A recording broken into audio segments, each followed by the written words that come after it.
జనరల్గా మనం ఇటువంటి ఎఫ్ఐఆర్లు చూసినప్పుడు, ఇది ఇక్కడే కాదు, నేను రీసెంట్గా ఢిల్లీ వెళ్ళినప్పుడు అక్కడ జంతర్ మంతర్లో ధర్నా చేసిన తర్వాత కాన్స్టిట్యూషన్ క్లబ్ ఆఫ్ ఇండియాకి వెళ్ళి అక్కడ చాలామంది న్యాయ కోవిదులతోటి వాళ్ళందరితోటి భేటీ అయినప్పుడు అక్కడ కొంతమంది మహిళా కార్యకర్తలు అండ్ యాక్టివిస్టులు ఎవరైతే ఉన్నారో ఈ కాజ్ కోసం పోరాడుతున్న వాళ్ళు, హ్యూమన్ ట్రాఫికింగ్కి అగెనిస్ట్గా అండ్ అలాగే తప్పుడు ఫేక్ అత్యాచారపు కేసులకి అగెనిస్ట్గా పోరాడుతున్న వాళ్ళు బయటకు చెప్పిన విషయం ఏంటంటే, నేను 100 ఎఫ్ఐఆర్లు చూశానండి.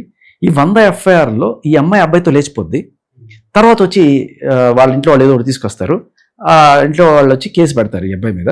ఆ కేసులో ఏముంటుందంటే, అమ్మాయి ఎందుకు వెళ్ళిపోయిందంటే ఈ అబ్బాయి మాయ మాటలు చెప్పి కళ్ళబుల్లి కబుర్లు చెప్పి ఈ అమ్మాయికి కూల్ డ్రింక్లో మత్తు మందు కలిపి లేకపోతే చాక్లెట్లో మత్తు మందు కలిపి, ఈ ఫార్మాట్ అనేది ఇక్కడతో కాకుండా మరి కలిపారు కదా, సరే ఏదో అయ్యింది, తర్వాత బయటకు వచ్చి మీరు కంప్లైంట్ చేయాలి కదా, ఎందుకు చేయలేదు, ఒక సంవత్సరంన్నర పాటు ఎందుకున్నారంటే దానికి నెక్స్ట్ ఆన్సర్ కూడా ఉంటుంది అనమాట. ఇది మన తెలుగు రాష్ట్రాల్లో కూడా రీసెంట్గా సెన్సేషన్ కేసులో కూడా ఇదే రాస్తారు. ఇది లాయర్ ఫార్మాట్ అనమాట. ఏంటంటే కూల్ డ్రింక్లో మత్తు మంది కలిపి అత్యాచారం చేస్తున్నప్పుడు వీడియోలు తీసి ఫోటోలు తీసి ఆ ఫోటోలను బయట పెడతానని చూపించి పదే అత్యాచారం చేస్తూ 1.5 సంవత్సరం 2 సంవత్సరాలు ఎన్నాళ్ళు రిలేషన్ ఉంటే అన్నాళ్ళు రిలేషన్కి సంబంధించిన ఇదే జరుగుతుంది.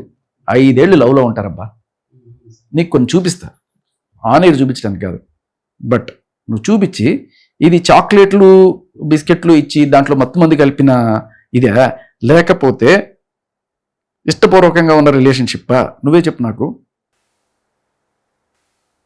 సారీ, కొన్ని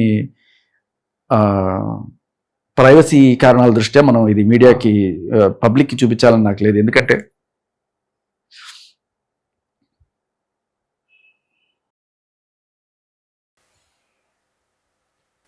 అమ్మాయి ఎంత గట్టిగా చేయబట్టుకుని ఉంది అబ్బాయిది ఇష్టంగా, అది ఏ చాక్లెట్ ఇచ్చి లేకపోతే పాపం ఎంత మత్తు మంది ఇస్తే పాపం అమ్మాయి అలా అంత ఇష్టంగా పట్టుకొని ఉంటుంది కదా,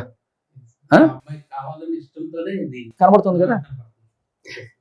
ఈ కాలేజ్ స్టూడెంట్స్ అందరికీ తెలుసు, ఆ బ్రాంచ్లో ఉన్న వాళ్ళు, ఈ అబ్బాయి బ్రాంచ్లో ఉన్న వాళ్ళందరికీ వాళ్ళ కళ్ళ ముందు జరిగిన స్టోరీ వాళ్ళందరికీ తెలుసు.